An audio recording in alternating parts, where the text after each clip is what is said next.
नमस्कार, जय हिंद दोस्तों। स्वागत है आपका अपने YouTube channel important MCQ by Sandeep में। दोस्तों, जैसा कि आप जानते हैं, हम लोग DLED 4th सेमेस्टर गणित की तैयारी कर रहे हैं और इसी के क्रम में मैंने आपको 18 प्रश्नों का एक मॉडल पेपर उपलब्ध कराया था और बोला था कि इन 18 प्रश्नों को आप सॉल्व कीजिए और इसके बाद जब मैं सोल्यूशन वाला वीडियो अपलोड करूंगा तो वहां से आप अपने सभी उत्तरों को मैच कीजिएगा और नीचे कमेंट में बताइएगा कि आपके कितने उत्तर सही हुए। शुरू करते हैं आज का वीडियो को शुरू करने से पहले एक निवेदन है, अगर आपने अभी तक चैनल को सब्सक्राइब नहीं किया है तो चैनल को सब्सक्राइब कर लीजिए और घंटी का निशान जरूर दबा लीजिए ताकि ऐसे ही वीडियोस आपको लगातार मिलते रहें। शुरू करते हैं आज का वीडियो। यहाँ पर आपके लिए जो पहला प्रश्न था 0.0000000125 का घनमूल क्या होगा। आपके सामने 4 ऑप्शन दे रखे थे। मैंने हमेशा बताया है कि जब वर्गमूल पूछा जाए तो दाईं तरफ से 2-2 के जोड़े बना लीजिए और अगर घनमूल पूछा जाए तो दाईं तरफ से 3-3 के जोड़े बना लीजिए। तो ये हमने यहाँ पर 3-3 के जोड़े बना लिए। क्लियर हो गई बात। इसमें 125 है, इसमें 000 है और इस जोड़े में 000 है। शुरू करते हैं हम। 125 का घनमूल कितना होगा? वो होगा 5। इस जीरो से हम जीरो उठा लेंगे और इस जीरो से ये जीरो उठा लेंगे और उसके बाद दशमलव लगा देंगे। कुछ नहीं करना है, आसानी से आपका उत्तर आ गया 0.005। कौन सा उत्तर सही है? ऑप्शन नंबर सी इसका राइट आंसर होगा। क्लियर हो गई बात। घनमूल निकालना है तो 3-3 के जोड़े बनाइए, वर्गमूल निकालना है तो 2-2 के जोड़े बनाइए और आप वहां से उस उत्तर को निकाल सकते हैं।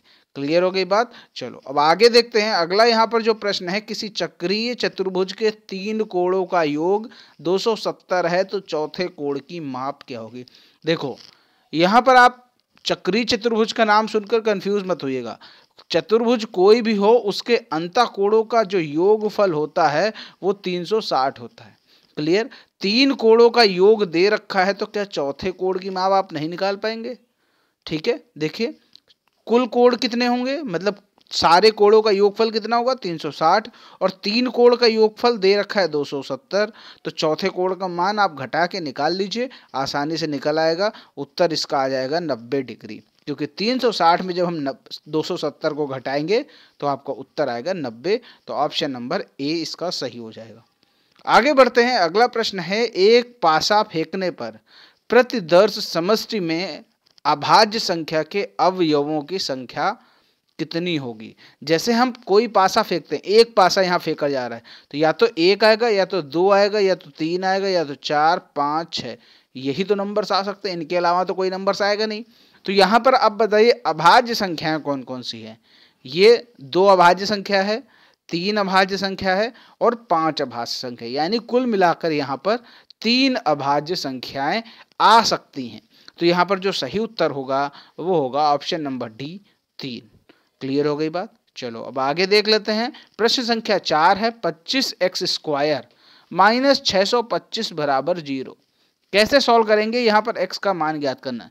ये जो आपका 625 दिख रहा है माइनस का बराबर के उस तरफ हम जब ले जाएंगे तो ये आपका हो जाएगा प्लस का 625। क्लियर। अब ये जो 25 आपको दिख रहा है ये बराबर के उस तरफ जाएगा, इधर ये मल्टीप्लाई में है तो दूसरी तरफ जाएगा तो हो जाएगा डिवाइड में। तो यहाँ से हमने इसको दूसरी तरफ भेजा, 625 बटे 25, तो ये कट जाएगा। 25 ये आ गया आपके सामने x² बराबर 25, क्योंकि जब 625 को हमने 25 से डिवाइड किया तो उत्तर 25 आया। अब यहाँ पर इक्वेशन बन रही है x² बराबर 25।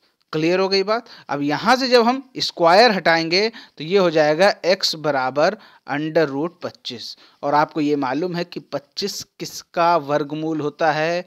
वो होता है 5 का। तो यहाँ पर x की वैल्यू कितनी आ गई? x की वैल्यू निकल के आ गई 5। क्लियर हो गई बात। काफी आसान सा क्वेश्चन था, आपको समझ में आ गया होगा। बढ़ते हैं प्रश्न संख्या 5 की तरफ। प्रश्न संख्या 5 है, tan 30 upon tan 45 into sin 60। देखिए यहाँ पर सिर्फ और सिर्फ आपको वैल्यू रखनी है और आपका उत्तर आ जाएगा। देखो tan 30 की कितनी वैल्यू होती है ये आपको पता होना चाहिए, 1/√3।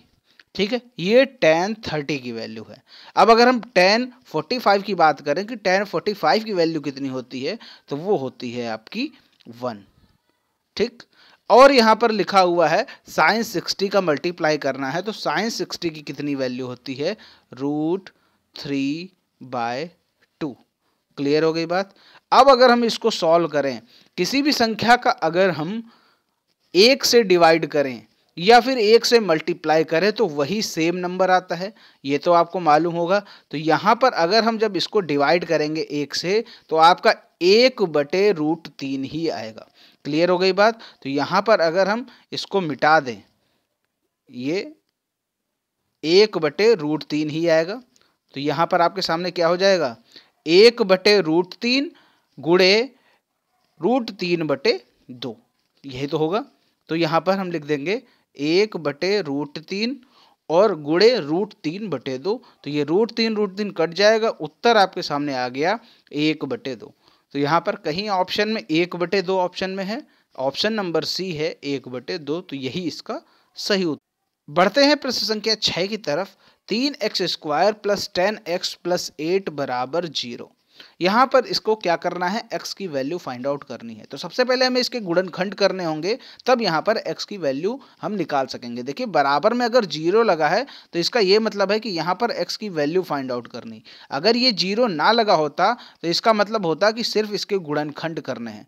ठीक है, दोनों में डिफरेंस जरूर समझ लीजिए ताकि आपको क्वेश्चन एग्जाम में गलत ना हो। पता चला आपको बराबर 0 लगा रखा हो और आप केवल गुणनखंड निकाल कर आ जाएं तो ये मान के चलिए आपका आधा नंबर कट जाएगा।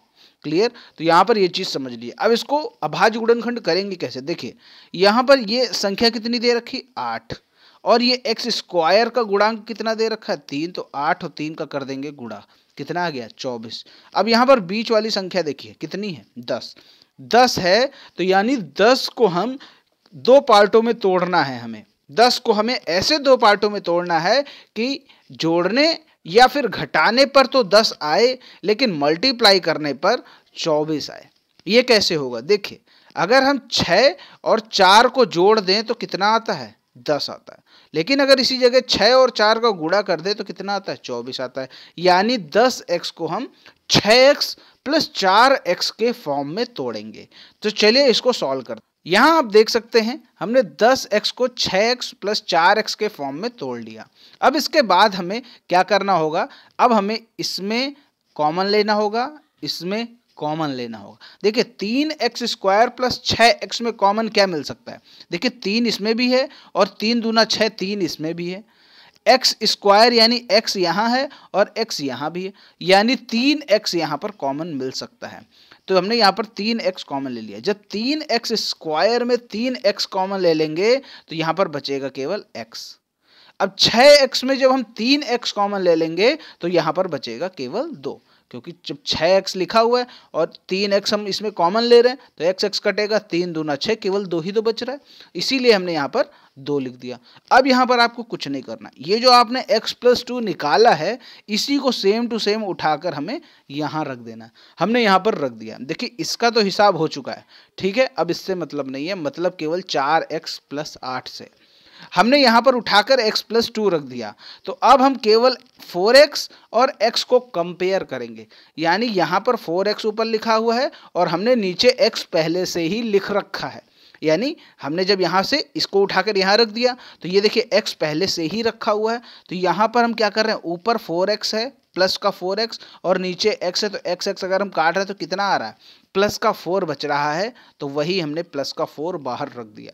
अब यहाँ पर आपको 8 का हिसाब करने की जरूरत नहीं है क्योंकि इसका हिसाब हो गया, ऑटोमेटिक हो गया। ठीक है, अब यहाँ पर क्या करेंगे, इन दोनों में जो कॉमन है, जैसे x + 2 कॉमन है दोनों में है तो x + 2 लिख दिया और उसके बाद ये 3x + 4 एक ब्रैकेट में लिख दिया। क्लियर हो गई बात। देखो सबसे आसान तरीके से समझने का प्रयास करो, ठीक है। आगे देखो, अब यहाँ पर x + 2 है, यहाँ 3x + 4 है बराबर 0।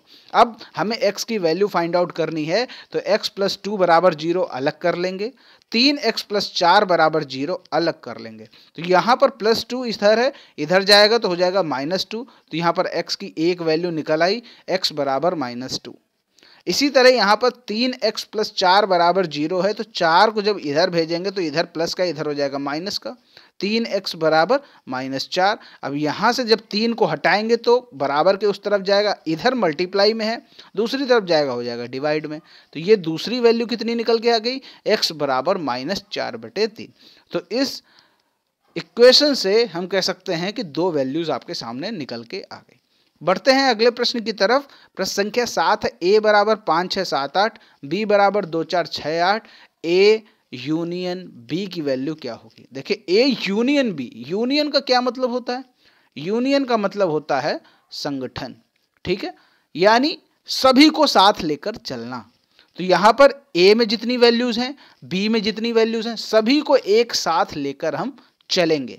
बस यहां पर थोड़ा ध्यान ये रखना है कि किसी भी वैल्यूज को दोबारा नहीं लिखना है। मान लेते हैं 8 यहां पर भी है, 8 यहां पर भी है, तो यहां पर हम 8 को 2 बार नहीं लिखेंगे, सिर्फ एक बार ही लिखेंगे, और जितने भी नंबर्स हैं दोनों में उन सभी को हम यहां पर शामिल करेंगे, लेकिन किसी भी नंबर को डबल नहीं लिखेंगे।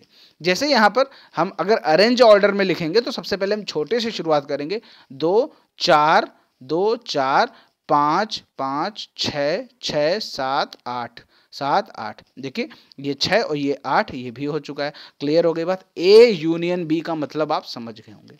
बात कर लेते हैं ए इंटरसेक्शन बी कैसे निकालते हैं।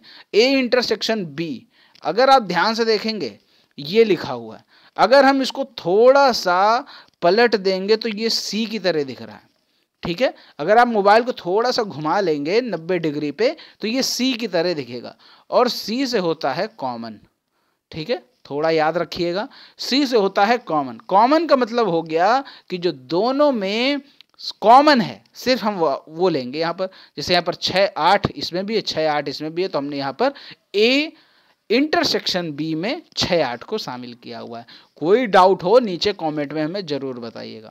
आगे बढ़ते हैं। प्रश्न संख्या 8, 10 सेंटीमीटर लंबे और 4.4 सेंटीमीटर चौड़े आयत को लंबाई के परिता घुमाने पर बने बेलन के आयतन को ज्ञात करो। देखो जो आयत है उसकी लंबाई दे रखी है 10 सेंटीमीटर, चौड़ाई दे रखी है 4.4 सेंटीमीटर। देखो यहाँ पर लिखा हुआ है लंबाई के परिता घुमाने पर बने बेलन का आयतन। देखो जो बेलन होता है ये आपको कुछ इस तरह होता है, ठीक है, ये हो गया बेलन।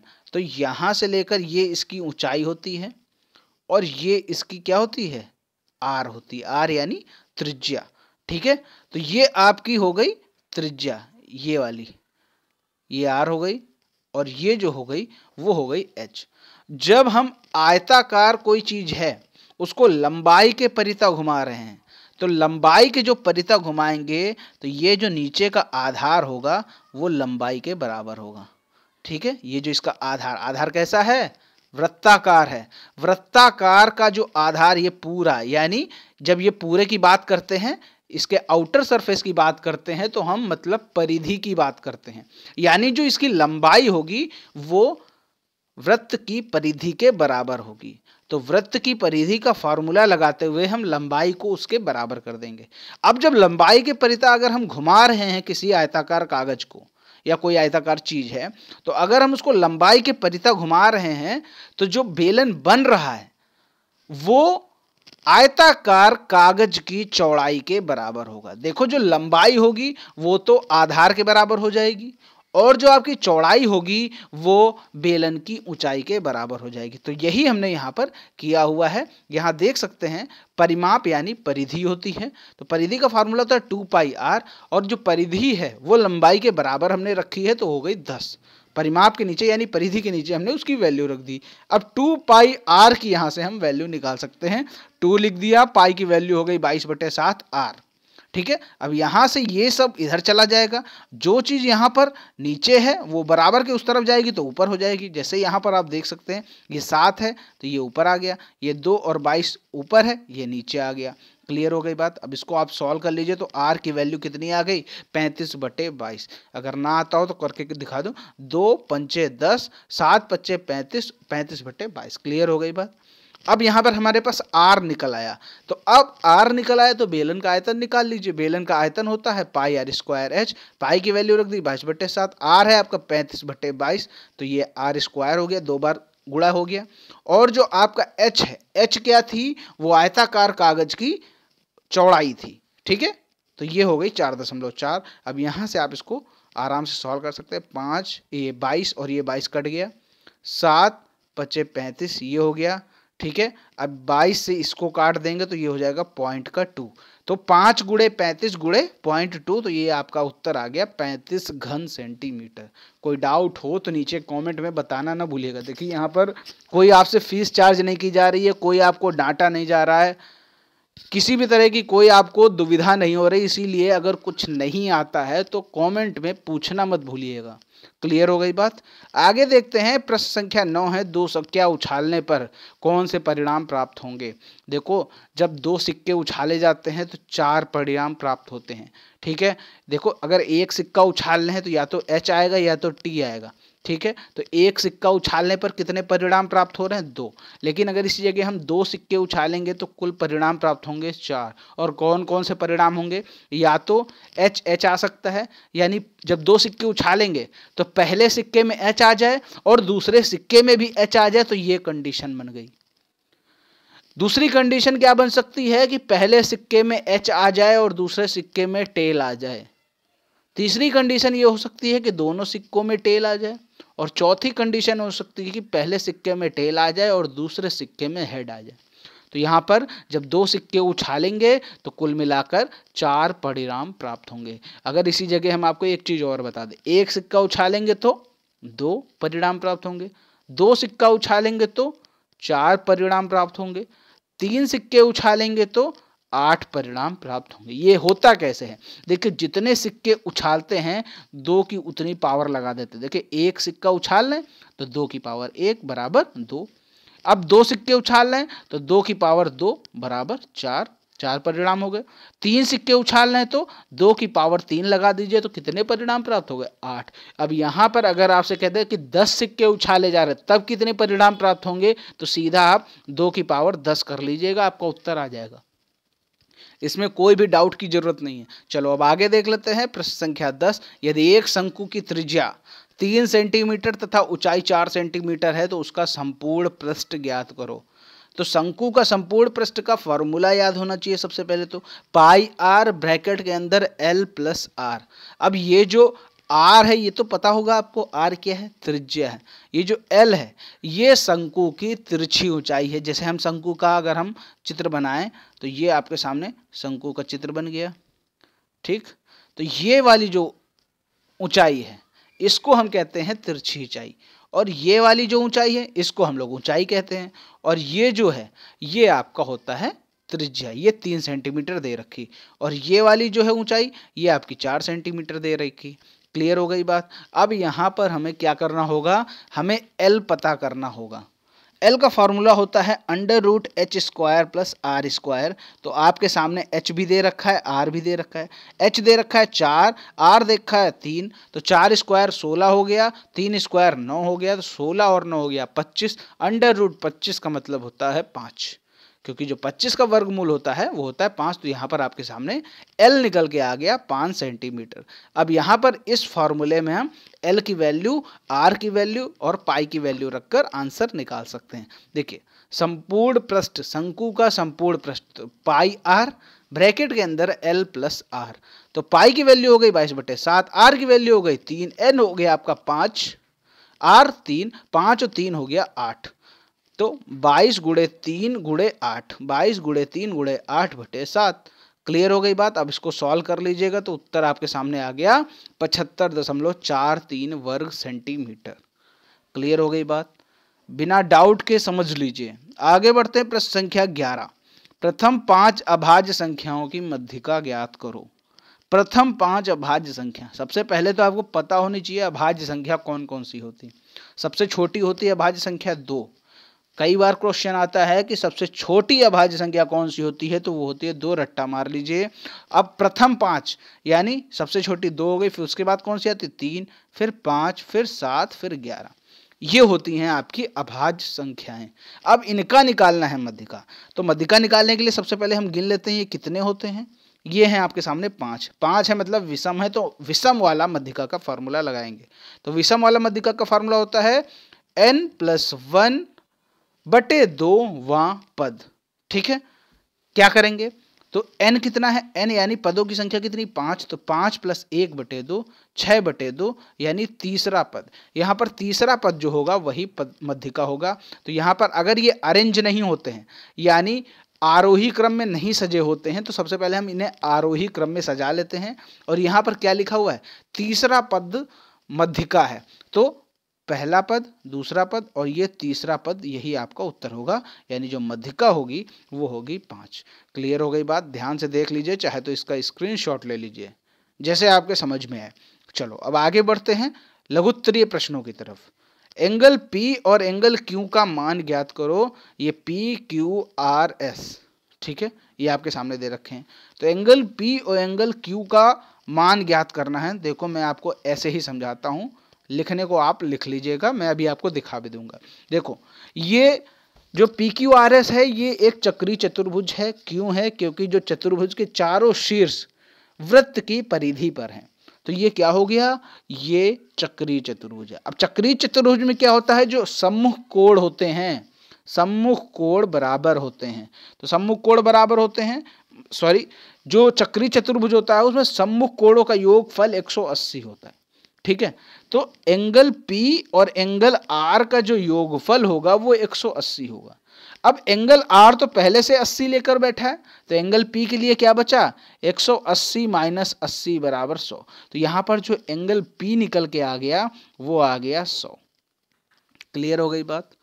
क्योंकि सम्मुख कोण यानी सामने के कोण, आमने सामने के कोणों का योगफल 180 होता है। तो आप देख लीजिए P और R, P है 100, R है 80, तो हो गया 180। इसी तरह S और Q की जब हम वैल्यू निकालेंगे तो S 85 दे रखा है, तो जो Q होगा वो 180 में जब हम 85 को घटाएंगे तो आएगा 95। तो Q की वैल्यू कितनी निकल के आ गई, 95। अब आप चाहे तो यहाँ पर प्रैक्टिकली करके देख सकते हैं कि P और R का योगफल 180 आ रहा है या नहीं, S और Q का योगफल 180 आ रहा है कि नहीं। तो ये चीज आप समझ गए होंगे। तो P की वैल्यू निकली 100, Q की वैल्यू निकली 95। यहाँ पर इसको लिखेंगे कैसे ये आप देख सकते हैं। ये आप पूरा प्रश्न का उत्तर यहाँ पर देख सकते हैं, चाहे तो इसका स्क्रीनशॉट भी आप ले सकते हैं। क्योंकि डीएलएड में आपको लिखना होता है, ठीक है, यूपी टेट होता तो सीधा आप उत्तर पे गोला लगाते, लेकिन यहाँ पर डीएलएड है, डीएलएड में लिखना होता है, तो लैंग्वेज भी आप जरूर समझ लीजिए। चलो अब आगे देखते हैं। अगला प्रश्न है, यदि किसी भिन्न के अंश में 2 घटाने और हर में 3 जोड़ने से 1/4 प्राप्त होता है, अंश में 6 जोड़ने और हर को 3 से गुणा करने पर 2/3 प्राप्त होता है, तो भिन्न ज्ञात करनी। मान लेते हैं हम भिन्न कि x/y। क्लियर?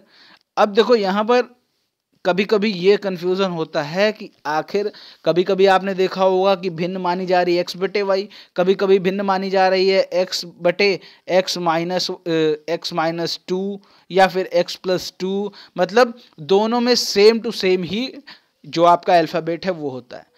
वो ऐसा इसलिए होता है क्योंकि जब भी अंश और हर में रिलेशन दिया होता है प्रश्न में, तब हमें इस तरह की भिन्न माननी पड़ती है।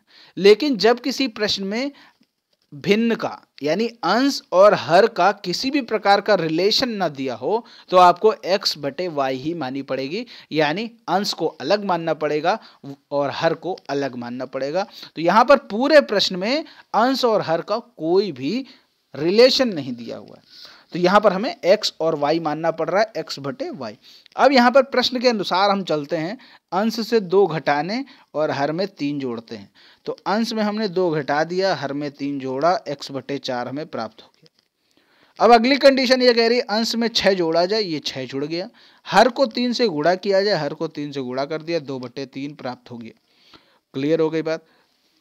अब ये आपको इनमें से इक्वेशन बनानी है और इक्वेशन बना के x और y की वैल्यू निकालनी है, और उसके बाद यहाँ पर भिन्न में इक्वेशन में x और y की वैल्यू रख देनी है, तो आपकी ये जो भिन्न है वो निकल के आ जाएगी। देखो अब इसको सॉल्व कैसे करेंगे, क्या करते हैं, ये तो बड़ा क्रिटिकल कंडीशन में दे रखा है, तो कैसे इसको सॉल्व करेंगे। देखो ये जो 1 है इसको इससे मल्टीप्लाई कर देंगे, यानी तिर्यक गुणा जिसको कहते हैं अंग्रेजी में, हिंदी में। तो y + 3 को 1 से मल्टीप्लाई करेंगे तो y + 3 आ गया, x माइनस 2 को 4 में मल्टीप्लाई करेंगे तो 4x माइनस 8 आ गया। अब आप इसको जब सॉल्व करेंगे तो x और y को एक तरफ रख लीजिए और नंबर को एक तरफ रख लीजिए, या फिर यहां पर जो किया गया है वो किया गया है कि y की वैल्यू निकाल ली गई है।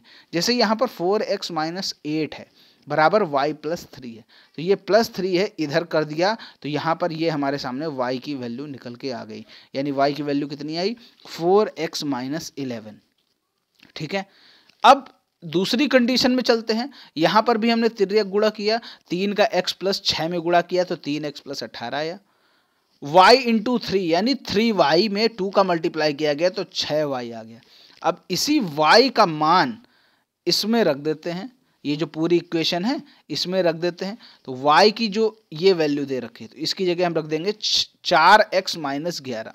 ठीक है, तो 4x माइनस 11 हमने रख दिया। यहाँ पर देखिए 3x प्लस 18 प्लस 6 y था, यहाँ पर y की जगह हमने रख दिया 4x माइनस 11।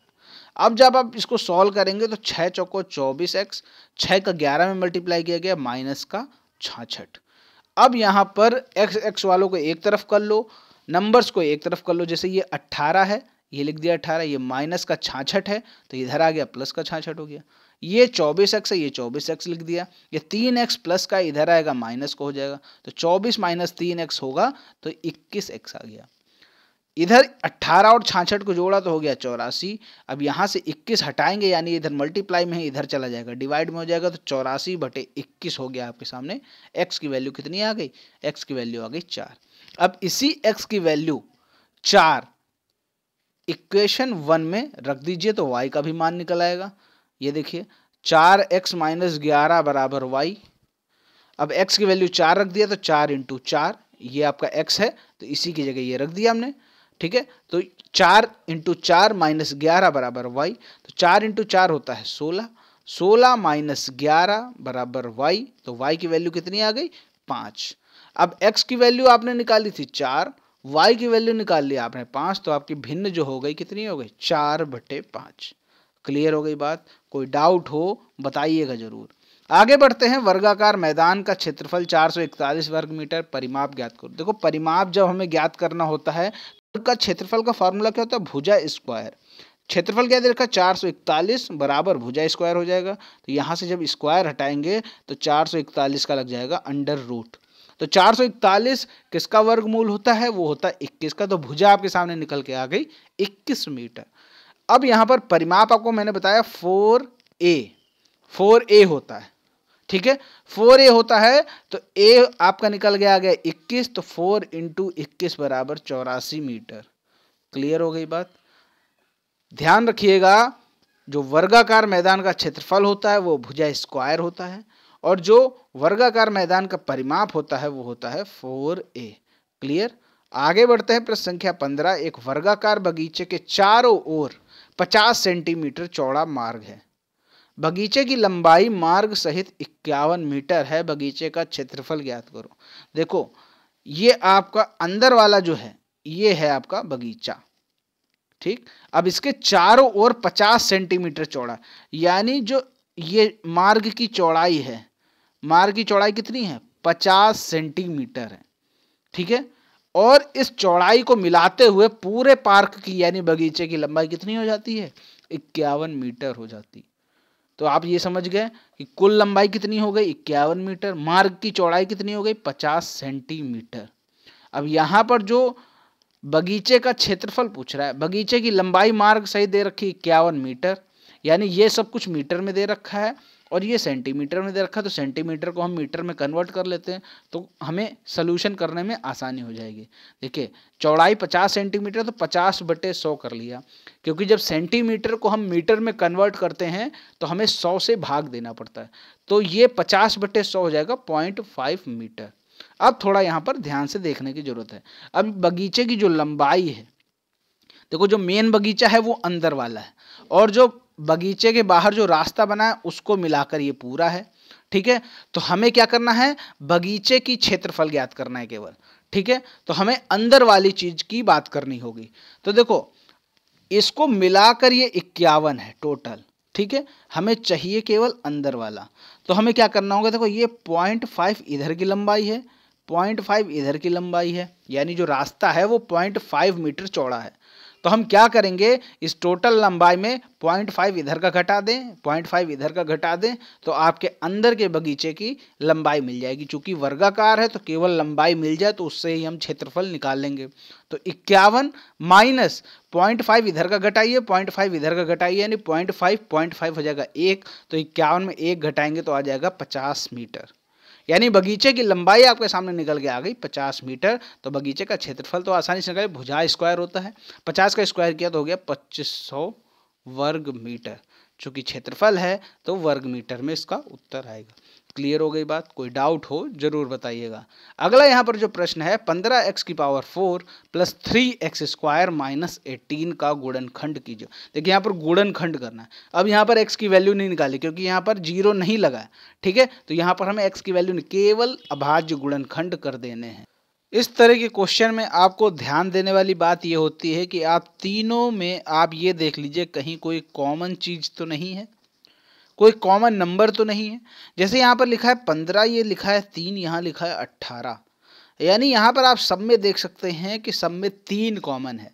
तो 3 को हमने बाहर कर लिया, तो 15x की पावर 4 में जब हम 3 को कॉमन ले लेंगे तो बचेगा 5x की पावर 4। अगर आपको ये डाउट है कि 15x की पावर 4 में 3 हमने कॉमन ले लिया तो 5x की पावर 4 बचा कैसे, ये लिखा है 15x की पावर 4।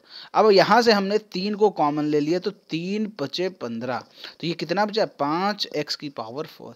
तो ये चीज़ आप डाउट मत कीजिएगा, यहाँ पर 5x की पावर 4 कैसे आया। अब 3x स्क्वायर में हमने 3 कॉमन ले लिया तो बचेगा केवल x स्क्वायर।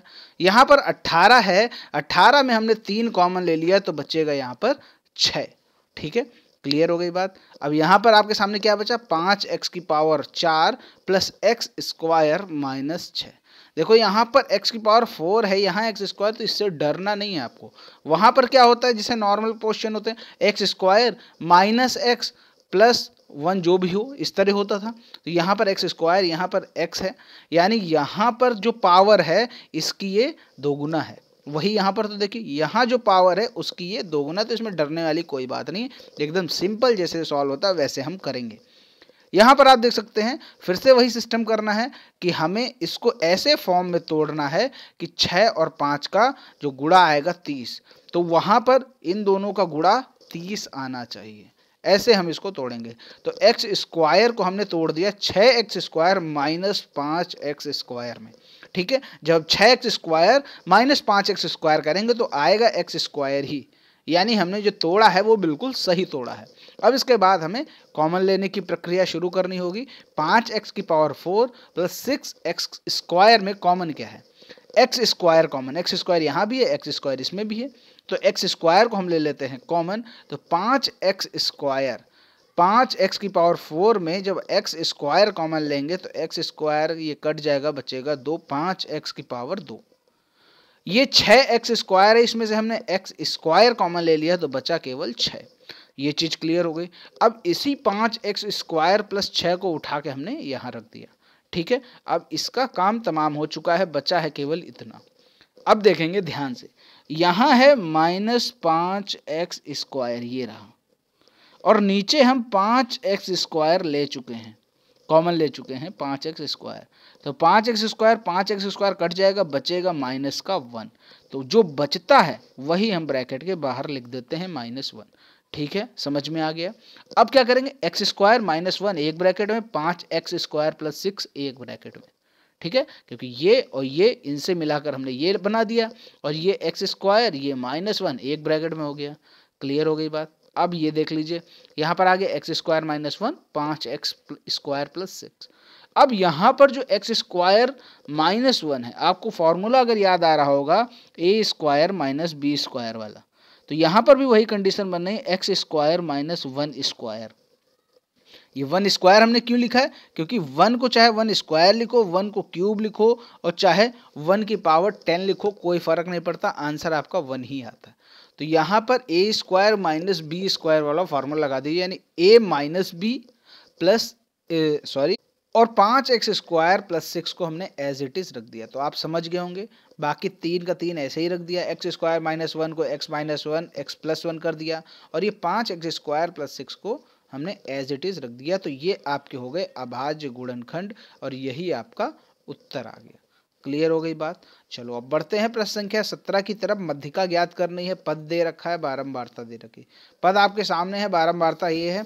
मध्यिका निकालने के लिए हमें एक और कॉलम खींचना पड़ता है संचयी बारंबारता का। तो फिर से हम एक कॉलम बनाते हैं, पद बारंबारता और संचयी बारंबारता।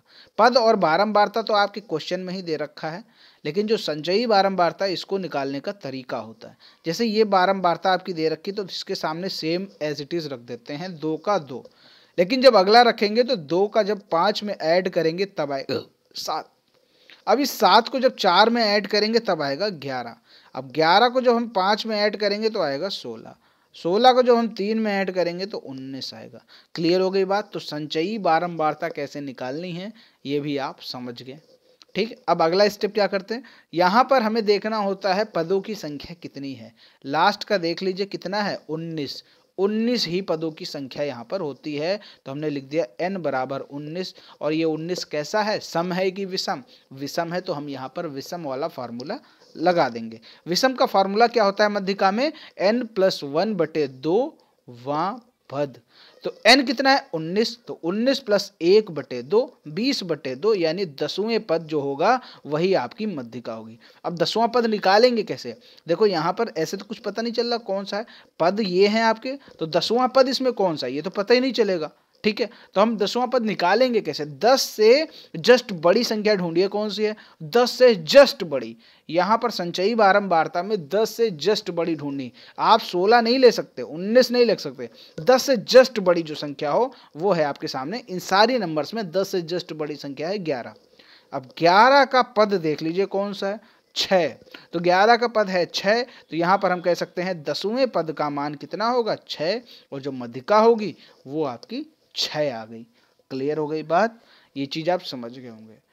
बढ़ते हैं प्रश्न संख्या 18। 18 को करने से पहले हम आपके लिए जो प्रश्न लाए हैं उसका उत्तर नीचे कमेंट में दीजिए, क्योंकि इस प्रश्न का उत्तर मैंने ऑलरेडी आपको बता रखा है इस वीडियो में। 3 सिक्के उछालने पर परिणाम कितने प्राप्त होंगे, 2, 4, 6, 8। जो भी सही उत्तर है नीचे कमेंट में फटाफट बताइए कि जब हम 3 सिक्के उछालेंगे तो कुल कितने परिणाम प्राप्त होंगे। प्रश्न संख्या 18 है, 6 अंकों की छोटी से छोटी पूर्ण वर्ग संख्या ज्ञात करो। देखो 6 अंकों की छोटी से छोटी पूर्ण वर्ग संख्या ज्ञात करनी। देखो सबसे पहले हमें ये पता होना चाहिए 6 अंकों की छोटी से छोटी संख्या कौन सी होती। तो 6 अंकों की सबसे छोटी संख्या कौन सी होगी, 1 लगा के 5 जीरो लगा दीजिए, लग गए 5 जीरो। तो ये कौन सी संख्या हो गई, 6 अंकों की सबसे छोटी संख्या। लेकिन ये संख्या पूर्ण वर्ग नहीं है। ठीक है, ये पूर्ण वर्ग नहीं है। तो हमें निकालनी कौन सी है, सबसे छोटी पूर्ण वर्ग संख्या। तो हम क्या करते हैं, 1 लाख यानी ये 6 अंकों की सबसे छोटी संख्या है, इसी का आप वर्गमूल निकालना शुरू करें तो आपको 6 अंकों की सबसे छोटी संख्या पूर्ण वर्ग संख्या। यहां आप देख सकते हैं 6 अंकों की जो सबसे छोटी संख्या होती है वो है 1 लाख। अब इसी 1 लाख का जब हम वर्गमूल निकालना शुरू करेंगे तब हमें पता चल जाएगा कि जो 6 अंकों की सबसे छोटी पूर्ण वर्ग संख्या कौन सी है। जैसे हमने यहाँ पर शुरू किया, जब वर्गमूल निकालते हैं तो सबसे पहले हम दाईं तरफ से जोड़े बना लेते हैं 2-2 के। तो ये जोड़े बन गए 0 0 0 0 और 10, ये जोड़े बने। अब शुरू करते हैं वर्गमूल निकालना। तो यहाँ पर जो पहला जोड़ा है 10, तो यहाँ पर हम स्क्वायर का टेबल पढ़ते हैं। जैसे 1 एकम 1, 2 दूना 4, 3 तियां 9, 4 चौको 16। तो यहाँ पर आपके सामने 10 है ना, तो 4 चौको 16 कर रहे हैं तो ज़्यादा हो रहा है, तो हम 3 बार ले जाएंगे, 3 तियां 9। तो यहाँ पर हमने 3 लिख दिया, यहाँ पर भी 3 लिख दिया, तो 3 तियां 9 ये आपके सामने हो गया। जब 10 में 9 घटेगा तो आएगा 1, और ये इसके सामने जो अगला जोड़ा था यानी 00 वाला वो उतार के रख दिया, 1 00 यानी हो गया 100। अब यहाँ पर थोड़ा खास होता है कि जिससे हमने मल्टीप्लाई किया होता है वही यहाँ पर जोड़ना भी होता है। तो 3 और 3 हमने जोड़ दिया, हो गया 6। अब यहाँ पर 6 है और यहाँ पर आपके सामने है 100। अब हमें एक ऐसा नंबर लेना होता है जो हम यहाँ लिखेंगे वही हम यहाँ लिखेंगे और उसका मल्टीप्लाई करेंगे, उसके बाद उसको हम यहाँ लिखते हैं। अगर हम यहाँ पर देख रहे हैं कैसे, अब हम वो नंबर ढूंढेंगे कैसे, तो यहाँ पर आप देखिए, यहाँ पर आपके सामने कुछ ऐसी कंडीशन दी होती है, ये 6 और 100 की कंडीशन दी होती। यहाँ पर आपको कोई नंबर एक लिखना होता है, तो यहाँ पर एक नंबर लिखना होता है, उसको छोड़ दीजिए और यहाँ से भी एक नंबर छोड़ दीजिए, यानी 0 को भूल जाइए। यहाँ 6, यहाँ 10। अब 6 का पहाड़ा 10 में पढ़िए, 6 एकम 6, 6 दूना 12 ज़्यादा हो जाएगा तो एक बार ले जाएंगे, तो वही देखिए यहाँ पर एक बार ले जाया गया और वही एक यहाँ पर लिखा गया। तो ये हो गया आपका 61, ये हो गया आपका 1, तो 61 एकम 61 होता है, 61 एकम 61। तो ये आपका 100 में जब 61 घटेगा तो आएगा 39, और फिर से डबल 0 ये उतार लिया। अब यहाँ पर जब 61 आ गया तो ये जो एक हमने मल्टीप्लाई किया था उसको जोड़ना पड़ेगा, 61 और 1 हो गया 62, ठीक है। अब यहाँ पर हो गया 62, यहाँ पर हो गया 3900। फिर से वही कंडीशन हम करेंगे कि यहाँ पर कुछ ना कुछ तो भरना ही होता है, तो यहाँ के 2 नंबर छोड़ दीजिए और यहाँ के 3900 में डबल 0 लास्ट के छोड़ दीजिए, यहाँ बचा 39, यहाँ बचा 6। अब 6 का पहाड़ा पढ़िए 39 में, 6 का पहाड़ा जब पढ़ेंगे तो 6 छक्के हो जाएगा 36, ठीक है। तो यानी हम यहाँ पर 6 बार ले जा सकते हैं, लेकिन यहाँ पर थोड़ा ये ध्यान देने की बात है, हमें सबसे छोटी संख्या चाहिए 6 अंकों की पूर्ण वर्ग, ठीक है। अगर हम लिमिट के अंदर वाला लेंगे तो वो जो संख्या होगी वो 5 अंकों की ही संख्या निकलेगी। नहीं समझ में आया? चलो करके देखते हैं, तब ज़्यादा समझ में आएगा। देखो, अगर हम यहाँ पर 626 लेते तो 626 लेते तो 626 का जब हम 6 में मल्टीप्लाई करते तो आता 3756। तो अगर हम 3900 में 3756 घटाते तो कुछ शेष बचता, सीधी सी बात है, कुछ ना कुछ शेष बचता। तो यहाँ पर जब अगर हम यहाँ पर 626 लेते तो यहाँ पर हमें करना पड़ता 316 आता, ठीक है। यही आपको जो ऊपर आता है यही वर्गमूल होता है। तो जब 316 गुणे 316 करेंगे तो ये 1 लाख से कम आएगा। इसी जगह जब 1 लाख से कम आ रहा है तो हमें एक नंबर बढ़ाना पड़ा, ये जो 6 था इसको बढ़ाकर हमने किया 7, तो यहाँ पर किया 627, यहाँ पर भी 7 करना पड़ेगा। तो 627 को जब हमने 7 में गुणा किया तो 4389, यानी ज़्यादा आ गया, हमें ज़्यादा ही चाहिए था, 1 लाख से थोड़ा ज़्यादा ही होना चाहिए, कम नहीं होना चाहिए। तो यहाँ पर आपके सामने नंबर कितना निकल गया? 317, यानी जो वर्गमूल है 1 लाख से अधिक, जो भी अधिक संख्या होगी वो जो होगा संख्या उसका वर्गमूल कितना है? 317 है। अब 317 का आप वर्ग निकाल लीजिए, वही 6 अंकों की सबसे छोटी पूर्ण वर्ग संख्या होगी। तो 317 का हमने वर्ग किया तो 1,04,89 संख्या आ गई। तो यही आपकी 6 अंकों की सबसे छोटी पूर्ण वर्ग संख्या होगी। तो आप चाहे तो इसको याद भी कर लीजिए, आप चाहे तो 3 अंकों की, 4 अंकों की, 5 अंकों की सबसे छोटी पूर्ण वर्ग संख्या और सबसे बड़ी पूर्ण वर्ग संख्या कहीं नोट करके याद भी कर सकते हैं, क्योंकि आपके आने वाले यूपी टेट और शिक्षक भर्ती में परीक्षा में डायरेक्ट क्वेश्चन आ सकता है इस चीज़ का। तो वहाँ पर अगर आप समय वेस्ट नहीं करना चाहते हैं, इस तरह निकालना नहीं चाहते हैं, तो डायरेक्ट आप याद कर लीजिए और सीधा उसका उत्तर लिख दीजिए। उम्मीद करता हूं कि ये सारे प्रश्न आपके समझ में आ गए होंगे। अगर किसी भी प्रश्न में कोई डाउट रह गया हो तो नीचे कमेंट में बताना ना भूलिएगा। उम्मीद करता हूं ये प्रश्न आपके समझ में आए होंगे। इस वीडियो के बाद हम आपको एक और मॉडल पेपर उपलब्ध कराएंगे और उसका आंसर भी आपको बताने होंगे। इस मॉडल पेपर में आपके कितने प्रश्न के उत्तर सही हुए नीचे हमें कमेंट में बताना जरूर। मिलते हैं दोस्तों अगले वीडियो में, तब तक के लिए जय हिंद, जय भारत।